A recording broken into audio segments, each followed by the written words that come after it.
Hey everybody! Over the past year, I've been working on the first ever update to Vision Basic, aptly naming it version 1.1. And there are a lot of important changes under the hood. When it comes to a couple of those changes, you could call it an upgrade. But let's not get overly technical here. This video is part of a two-part set discussing the changes you'll see with Vision Basic 1.1. The month of May marked the second anniversary of the official release date for Vision Basic, and as much as I wanted to put out a video celebrating the occasion, I decided to keep plugging away at this release instead. That month also marked the 60th anniversary of Basic itself. Gosh, that makes me feel old. Sort of. Though I hadn't been born yet when it was released, but still. Alright, so when you start up Vision Basic 1.1, you'll notice some small changes to the startup screen. I've made black the new default background color so that there would be a higher contrast between the text and the background. Of course, you can set these colors to whatever you like. The main reason I chose green on green for version 1.0 is that I wanted to mimic the normal blue on blue of C64 Basic, but I wanted to use colors that would remind you that you're not using the regular basic editor of the C64, and so I chose green. But green on green can lack the same contrast that blue on blue offers, so that's why I changed it. You'll also notice that I changed the version number and the date. And you'll also notice that I repeat the version number closer to the ready prompt, except that this is where you'll find the full version number, which will include any patch values. Some of my customers were confused about whether or not they had the most recent version of the software, so this is where you'll find the full number listed, and you'll be able to compare it to the listed number on the very bottom of the main page of the Vision Basic website. Version 1.0 had been patched twice since being released, but this new system I've put into place is meant to keep people from unnecessarily downloading a new copy if no real or noticeable changes to the software have been made. I might even add a fourth digit for beta releases, but I won't make that information public. And another thing you'll notice is that we're using GeoRAM as our expanded memory selection. Starting with version 1.1, Vision Basic now supports GeoRAM, finally. But for those of you who are interested in pairing GeoRAM and Vision Basic together, please do not immediately go out and buy a GeoRAM yet. I suggest waiting until you watch my next video first. I definitely recommend getting one, especially if you're on a budget, but again, please wait for my next video. You will not want to miss it. Let me load up a screensaver to entertain you while I ramble on here. Screensaver 5. This one is done in bitmap mode. Here we go. There are pros and cons that come with using GeoRAM for expanded memory. Unlike an RU, you don't have the blistering transfer speed of getting data into and out of the device. And Vision Basic pretends that all forms of expanded memory are RU memory, so genuine RU transfers are the most efficient. This pretending is akin to using a driver like those in today's modern computers. In order to maintain compatibility between devices, you have to find a way to treat them as if they're all the same, and that's what Vision Basic does. GeoRAM has a tiny 256-byte window that all data must flow through, so you'll notice a little lag here and there when using it with Vision Basic. If you're using an accelerator though, GeoRAM is not bound to the 1 MHz speed limit like an RU is, so GeoRAM might outperform the RU during acceleration. When you add a new line to a massive program, it will take Vision Basic a second or so to create space in GeoRAM memory for the new line. But when it comes to memory access during compile time, you'll find that GeoRAM performs quite well and doesn't slow things down a tremendous bunch. And this leads us to our next big improvement, compile speed. For most programs, you'll notice that the compile speed has doubled over version 1.0. One of the drawbacks to using expanded RAM, at least in the case of Vision Basic, is that the data has to be copied from the external device over to C64 memory so that it can be analyzed. With Super CPU expanded memory, this wouldn't actually be required. And with GeoRAM, you could actually analyze data within the tiny 256-byte window, though things get a bit complicated when data spans across two of these window banks. But since all forms of RAM are treated like RU memory, a lot of copying has to be done. As a side note, the Super CPU is so fast that the inefficiency isn't really an issue. And this all relates to compile speed. With version 1.0 of Vision Basic, all user program data resides outside of C64 memory. There simply isn't enough room left in C64 memory to store user programs, compiled programs, and the compile-related data. Except that there is 12K of C64 memory that isn't being used. And that's the memory that hides beneath the kernel and the character ROM areas. This 12K area of memory isn't easy to access since it requires the turning off of all interrupts and then exposing the free RAM that's hidden there. It's also not enough memory to stuff user source code into, nor a fully compiled program, nor the data collected during compile time for code lines and their respective memory locations within a compiled program. But I noticed that even with massive programs, the data collected and maintained for variables and tags probably will never exceed 12K for the vast majority of users, if not all of them. Even when Vision Basic compiles itself, because it does compile itself, it doesn't even take up 4K of this table. So now, all variable-related information gets stored in this hidden RAM area during compile time, and the access there is fairly swift, even if interrupts have to be disabled and the RAM needs to be temporarily exposed. See, with Vision Basic 1.0, the entire table of variable data might need to be copied over into C64 memory just to locate a variable's information within the table, if that variable happens to appear at the end of the list. So when Vision Basic compiles itself, there are variables for which an entire 4K of bytes would have to be copied over into C64 memory just so that variable can be located. In the case of the RU, that amounts to over 4,000 cycles. Imagine that happening each and every time the variable is run into during compile time. So yes, moving the variable's information out of the RU and into C64 memory is the main reason that compile speeds have doubled for most programs. And if you have a Commodore 128, Vision Basic will now double that speed yet again by blanking the screen during a compile and by enabling 2 MHz mode. In C64 mode, of course.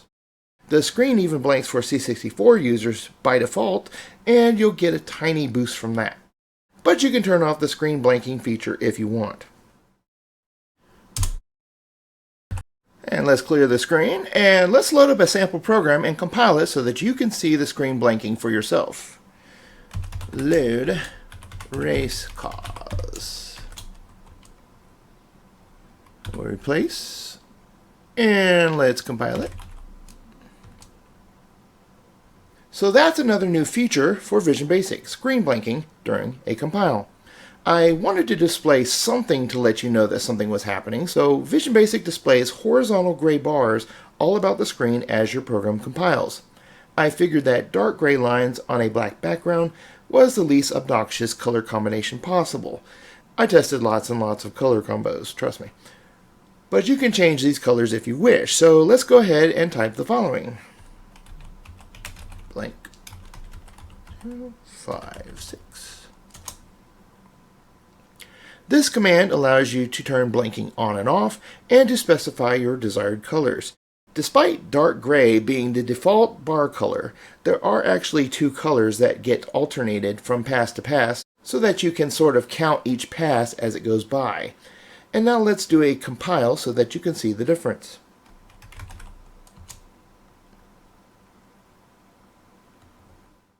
And as you can see, it alternated between green and blue bars this time around.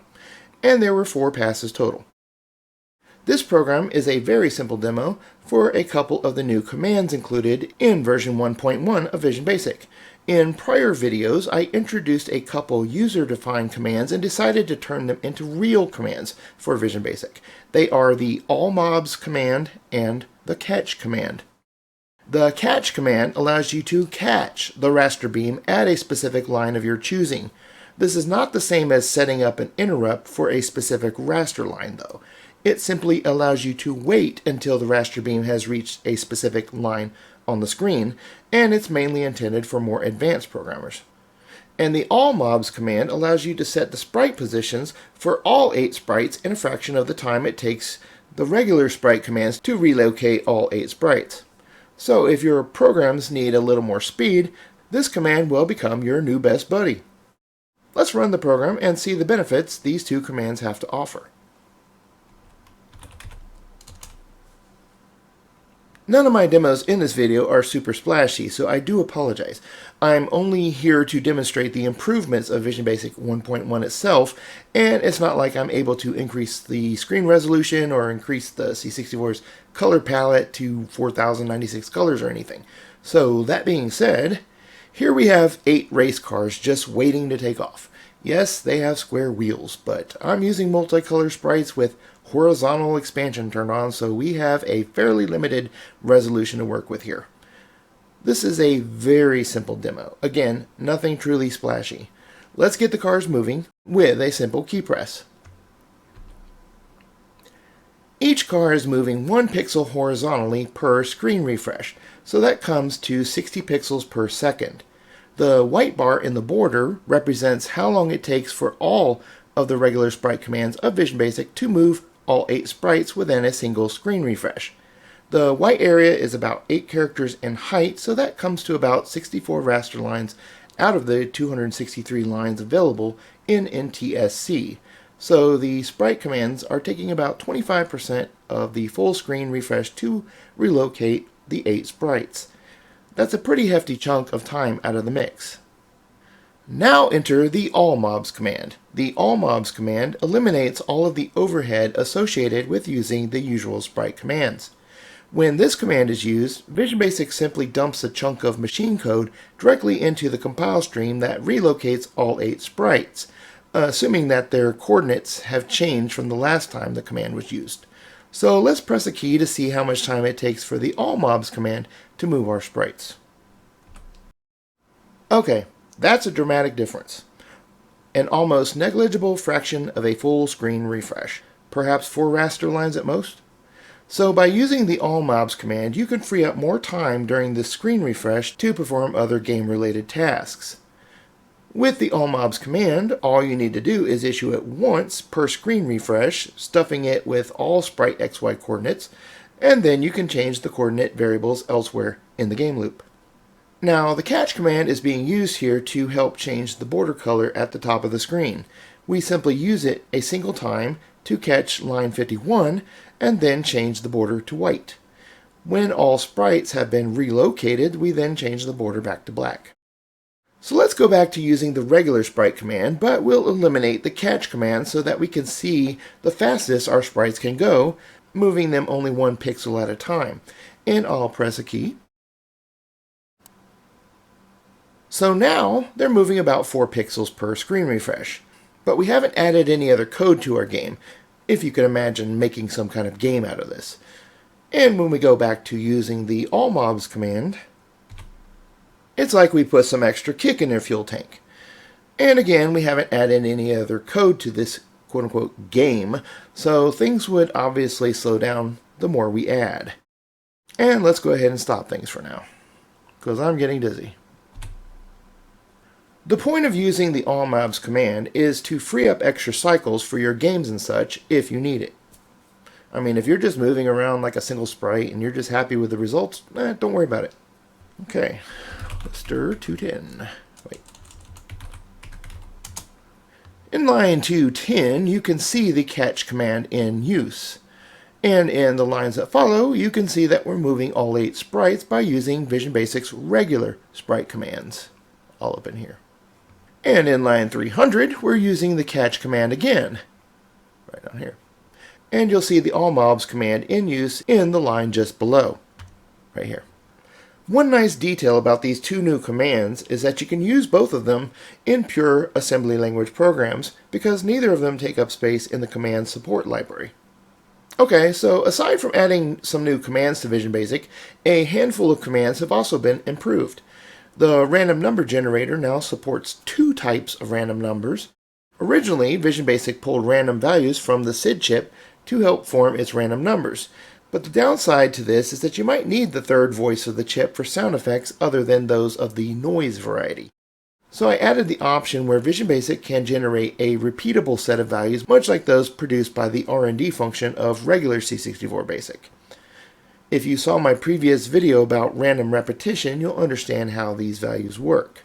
And just as a side note, every time you restart the Commodore 64, the random number sequence repeats itself. I mean, you're going to get the same exact numbers each time, as long as you're using R&D 1 instead of R&D 0.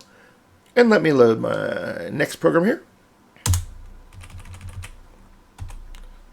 I'll type new, load, random, and run it.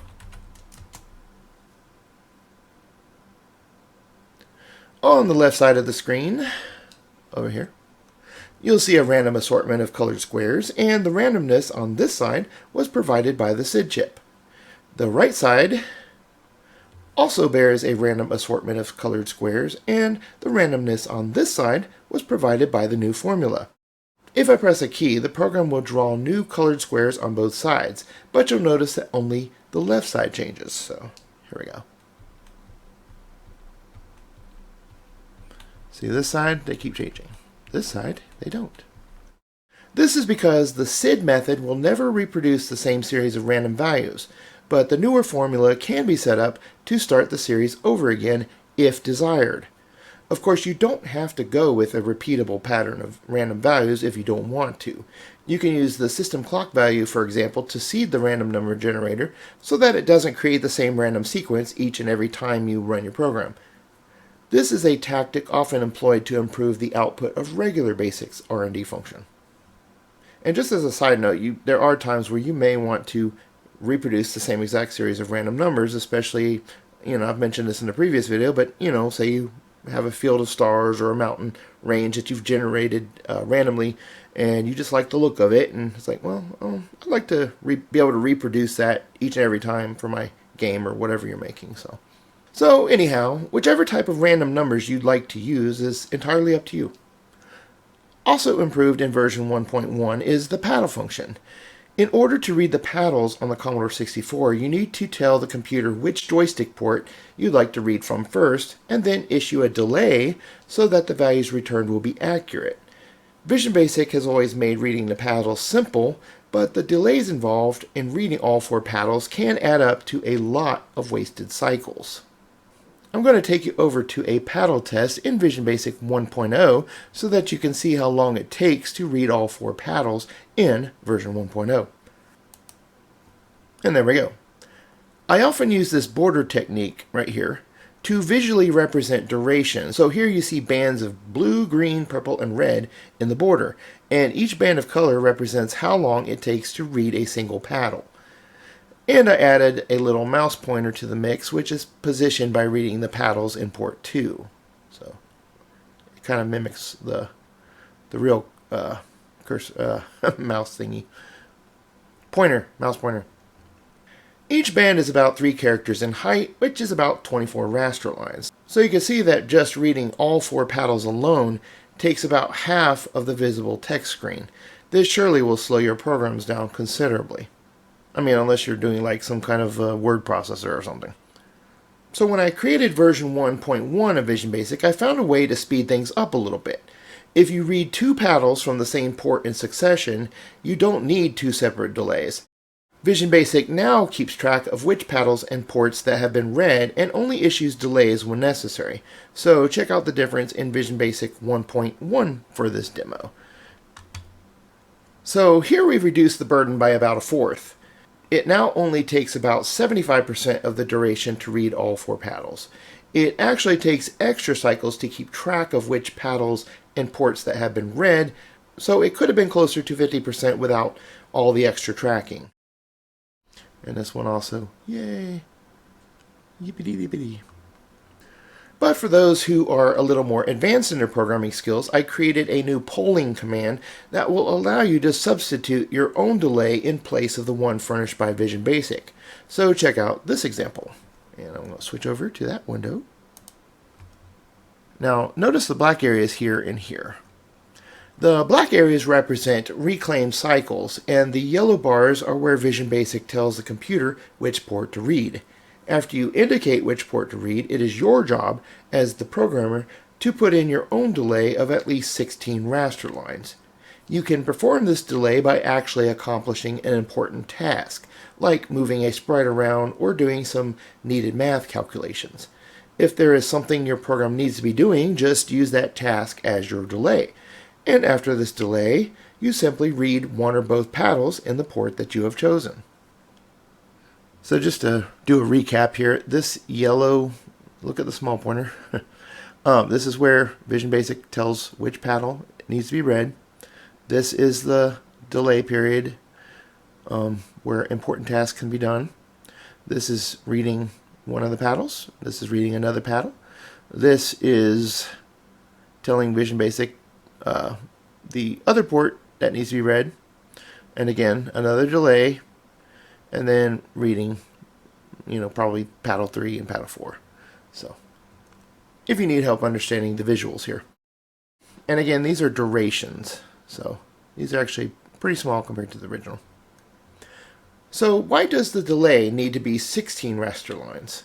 Actually, it needs to be about 1024 computer cycles, but that comes to around 16 raster lines. A long while back, when I was first coding for the paddle command, I found some information about this delay requirement, so I added the delay into the mix. But more recently, I began to question the validity of it. Did I actually see this information somewhere? Was I making it up? Well, my friend Marcio pointed me to a development guide for the protopad that Protovision is working on. Inside the PDF, it mentions this required delay. But it says that the paddle ports are updated every 512 cycles, and yet says that the delay must be twice this much. So I'm a little bit confused. Why isn't 512 cycles enough? I did reach out to Protovision for clarification on the matter, but they didn't respond to my email. If any of you know the answer to this, the doubling anyhow, please leave a comment in the description. So let's place the windows side by side so that you can see the difference. And I'll be doing that with the magic of video editing here. And voila! So over here is the duration to read all 4 paddle ports in Vision Basic 1.0. Right here. And this is the duration, top to bottom. And in the middle, right here, we have the same results in Vision Basic 1.1, except that you notice that it's been decreased. And in the last example, we have essentially reduced the original duration by half if you provide your own delays. So just imagine this part here, compare it to this, kind of sandwich all these colors together, eliminate the black spaces, and it's about half. And we're going to go back to our original window. Alright, so let's move on to the improvements for those who like to program in assembly language. And I need to get out of here. Alright. Let's just clear screen. Vision Basic provides the start command to allow you to set the starting address for your assembly language programs. But the usual format in assemblers is this.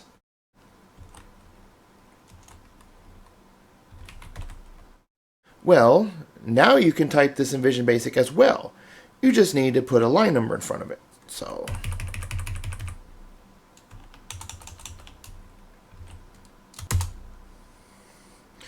and actually I probably need to let's get rid of the program in memory first.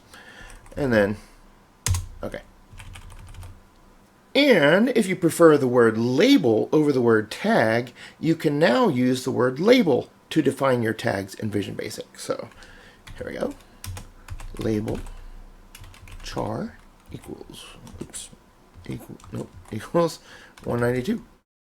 Both tag and label are interchangeable, though the variable listings in Vision Basic will still show the word tag next to the labels. And now there's a third option for you. So if we add more lines to our program,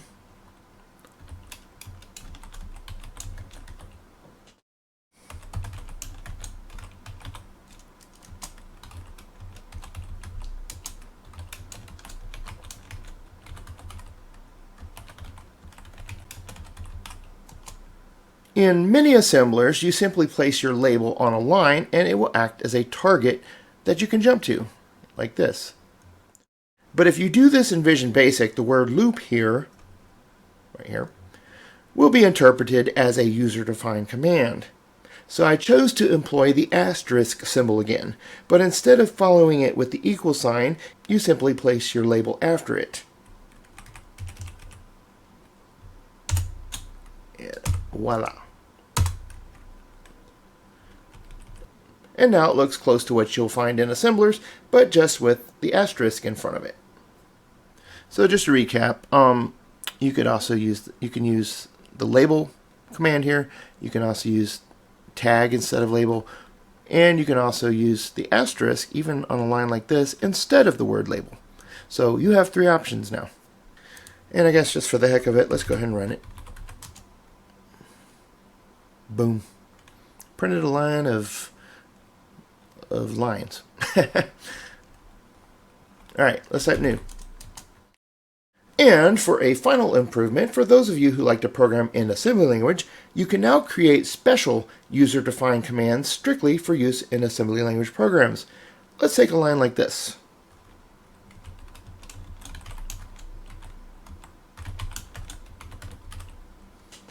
You should be able to identify what this does, but I wouldn't call it very eye-pleasing. So now you can define the char out routine with a label. So let's do this. 10 label out. And turn it into a command.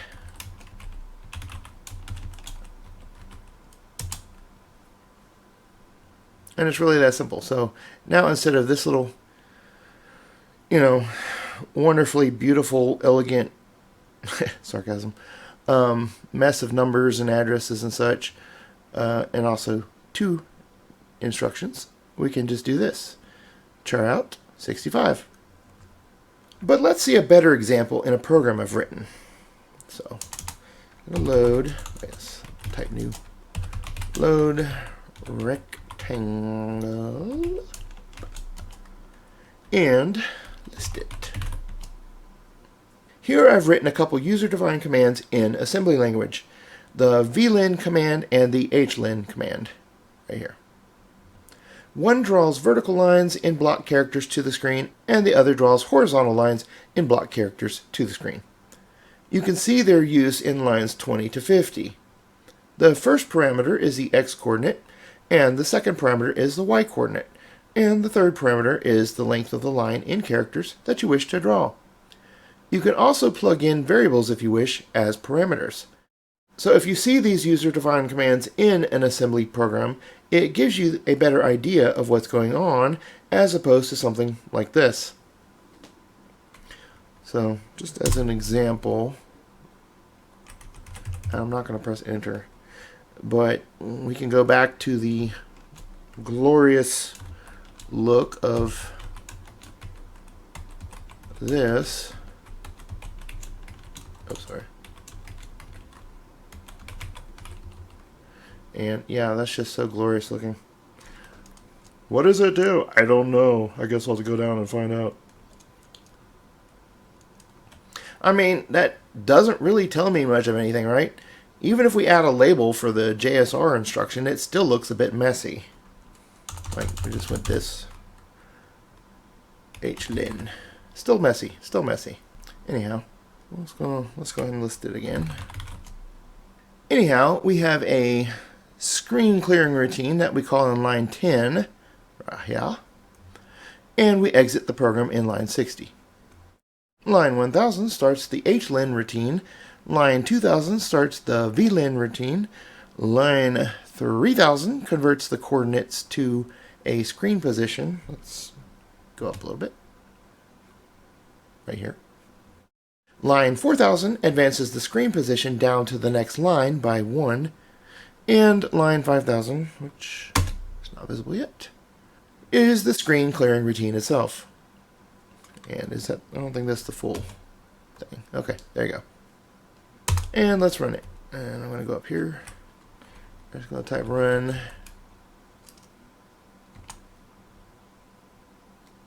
Boom.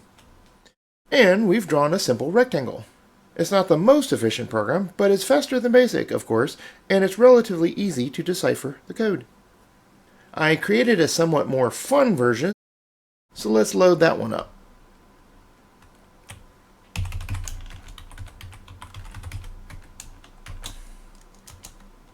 And replace. And let's run it. Oops.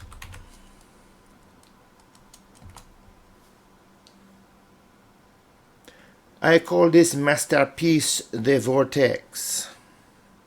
Anyhow, the formatting for user-defined commands for assembly language is pretty versatile. Here I've just scratched the surface, really. And let's get out of this. I'm becoming hypnotized. And finally, I fixed some bugs and made other improvements that users should appreciate. The system clock is no longer set to 0 when a user compiles a program. I originally had Vision Basic set the clock to 0 so that the time it took to compile a program could be easily calculated. A couple users of Vision Basic pointed out that you can lose your work if you accidentally press the Shift and Run Stop key, so this issue has also been resolved, and a patch to fix the problem was issued for version 1.0 not too terribly long ago. When the key combination was pressed, long story short, this caused Vision Basic to load a saved version of your program, and this would replace whatever version you might have in memory at the time. So an older version of the program might be loaded to replace a newer version in memory. Thus, data loss. One thing I also improved is when you try to exit a running program by pressing stop and restore. I have a tendency to press this combination more than once, and this can kick you out of the Vision Basic editor. So even though you can always get back into Vision Basic and resurrect your program, it's still a pain in the butt when it happens.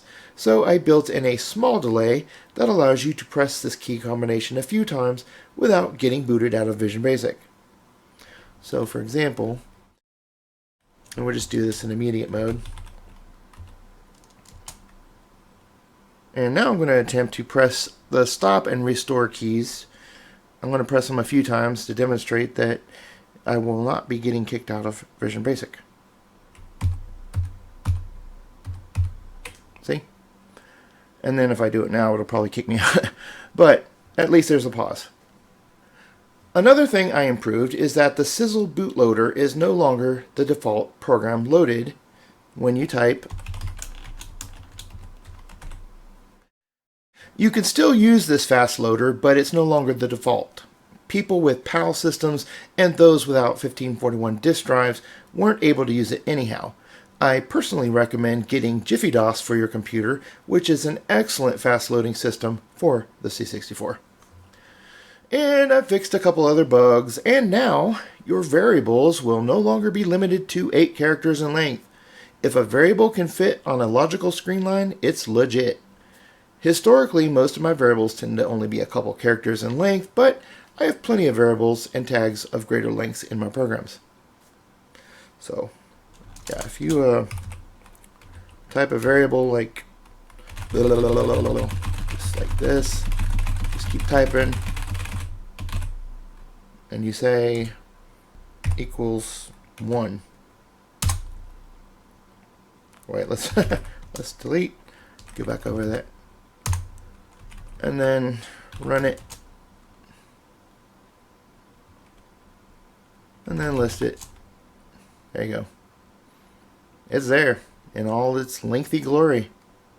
And another thing, the manual now includes a simple command index so that you can locate commands within the manual more easily. And that's pretty much it for now. I do have a couple other really cool features of Vision Basic 1.1 to go over, but you'll have to wait for my next video to see what they are. You don't want to miss it. I hope to have that video up within a week or two, so please subscribe if you'd like to be notified. I don't plan to put version 1.1 up for sale until after the next video, and depending on how things roll on my end, there may be a period for pre-ordering, and that could be kind of before the next video, I don't know. Anyhow, as usual, I thank you all for watching.